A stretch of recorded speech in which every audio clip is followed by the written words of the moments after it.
Hey guys, Frost here. Welcome back. A question has been popping on my stream more often than before, and the question is it too late to start playing Classic now?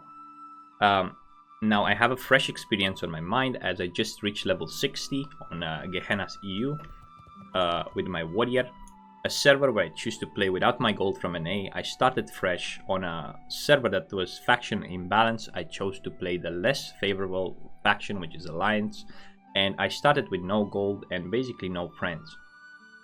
The reason why I'm doing this video is because my experience is fresh in my mind, and we're here to debunk that it's too late to start playing Classic WoW now. I have a couple of bullet points which we're going to talk about. We're going to talk about the leveling and gold making experience up to level 60 and beyond. Then we're going to talk about the level 60 content and raiding, and PvP will be our last point we touch on. Now, on my way from 1 to 60 on Gehenna's, I had a lot of fun with my warrior, because this is really tied with the gold making. Now, due to the fact that most people are 60 in raiding, they do not have time to go for the lower level materials.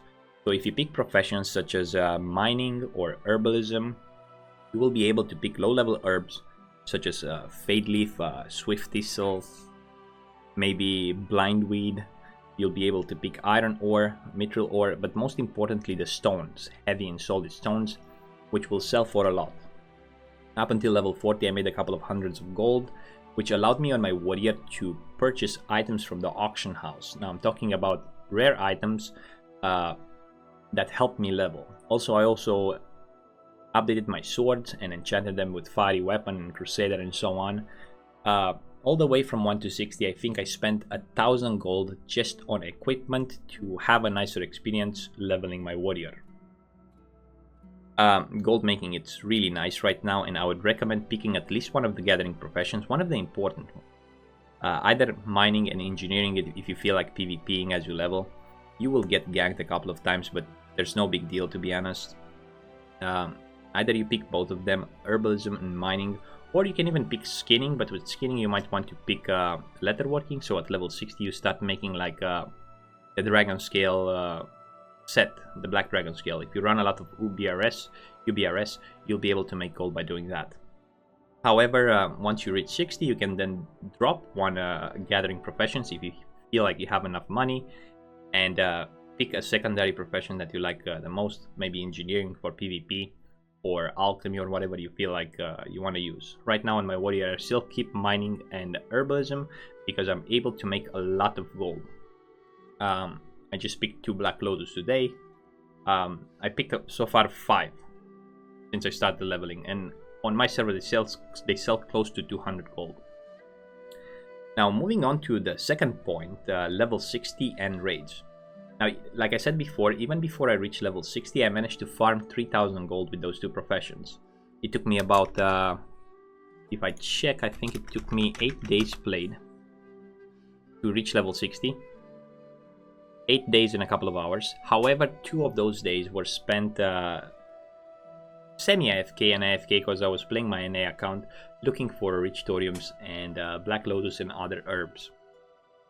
I would have leveled this character even faster than my mage and my rogue. It would have been about 6 days if I wouldn't stop for grinding that much. As you know, I also made a couple of grinding guides with the warrior, and from now on with level 60 I'm gonna focus more on doing that. Now once you reach level 60, the fun part here is that there's so much content that it's actually, for me, the warrior became more enjoyable to play than my rogue or my mage on the NA. Where on NA I have everything done before I cleared all the content. I got most of the things. I don't need things from Molten Core, I need a couple from Blackwing Lair, but still I got exalted with ZG and so on. On my warrior there's so many things to do. Just before I reach 60 I've done all of my attunements, I found a guild, I raided Blackwing Lair, I raided ZG, and I used my gold to create like the Devil Sword set. I went to a ZG run, I got the chest and the belt, which I purchased bee juice with the gold I made to get to Revered, and so far my gear looks pretty good, and I'm looking forward right now to get my Lionheart helmet, I have about 781 gold left. However, today I picked 2 Lotus and I'm gonna have just enough to purchase the Lionheart Helm. Actually, as I'm doing this video, I'm so excited to play the Warrior and go back to raiding. I still have an ID left this week, Molten Core. Maybe we can grab something from there. If not, that will be fine. We'll get next week. Now, in terms of raids, once you reach level 60, a lot of guilds are recruiting. Like both on Farlina and Gehenna's EU, you can see like 10 guilds per day spamming with recruiting people, all classes, all specs. If you want to play a Fury Warrior, some guilds are even recruiting Bunkians and so on, if you want to play that. So it's not hard to find the raid. People from the guild will choose to help you because they helped me with my attunements and so on. If you cannot find attunements, that's fine, because now with phase 5 coming in about a month or two, the dungeon tier 0.5 set will come into the play. And a lot of people will want to get the dungeon 0.5 set, and if you're starting right now, I would recommend saving your dungeon 0 set when you farm the dungeons, because some of the items are really good. For example, the Dark Mantle, 4 pieces for Rogue. It's gonna be probably best in slot until you get full tier 2.5. The stats on the items are crazy. Like, look at the chest. Chest has about 2% hit, 31 agility. But the most important thing is the proc from 4 pieces, which restores 35 energy on hit. Now on my warrior, I will want to get this. I already have like 4 pieces of valor. And I will want to get a chest. The chest has really good stats, strength, agility, and hit. I would like the boots, which have strength and hit. And most likely I will get all of it because it feels like it's very great for Fury prot tanking. So I would like to get this set. Now for other classes such as the Druid, it's really good as well. Has stats, spell power, mana per second, great procs for classes like Paladins or Shamans.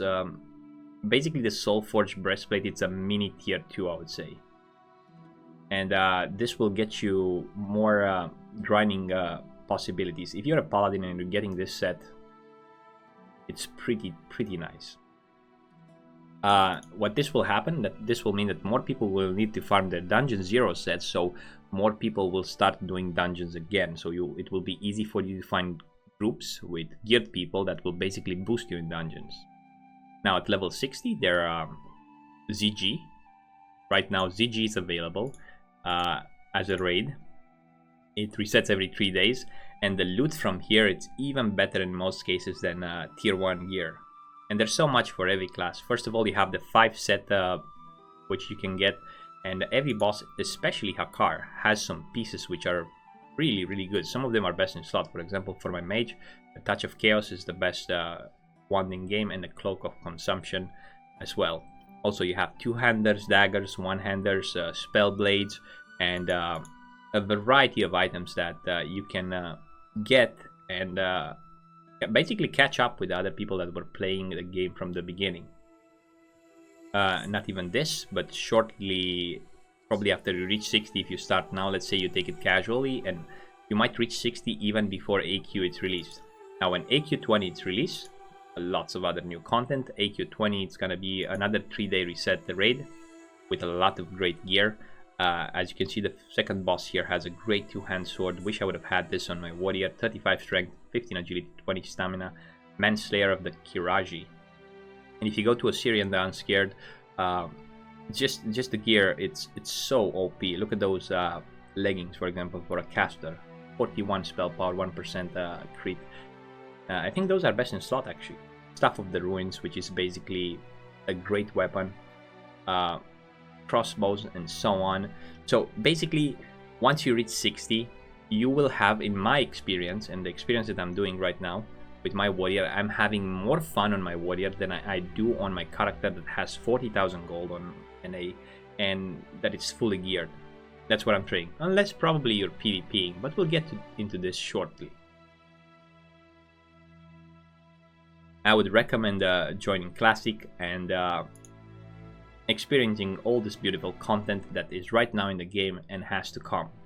Basically, you will have everyday something to do.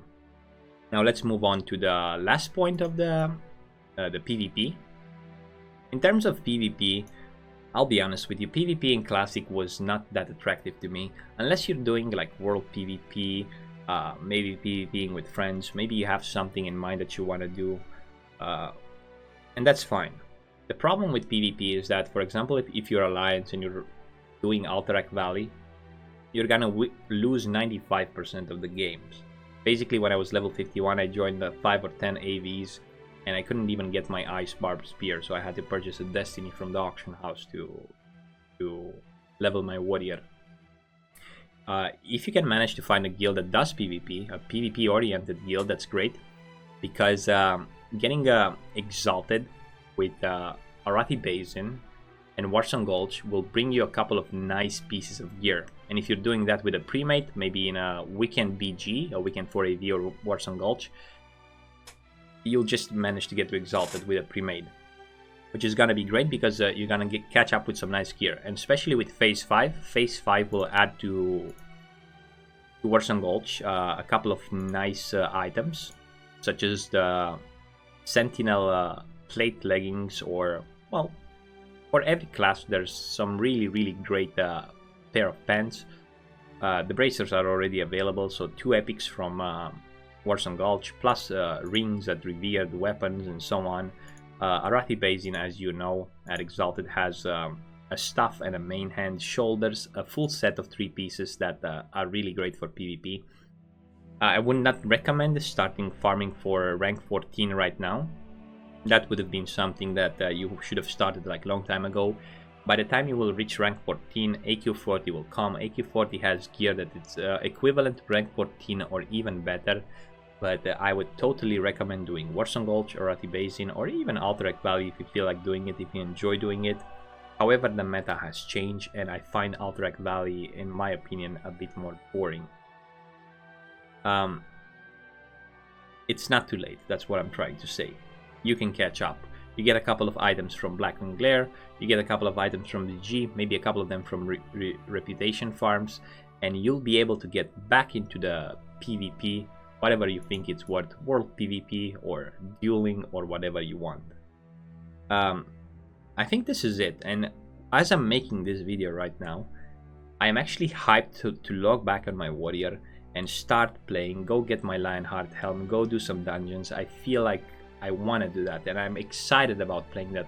I cannot wait to log back into the game. So to answer the question, if it's too late to play Classic WoW, well, I don't think so. Why don't you join us? And there's much more content to come, at least for 1 year, with AQ40 and Nax. My best guess is that AQ40 is going to be released somewhere mid or late summer, and Naxxramas is going to be released probably around November, late November, early December.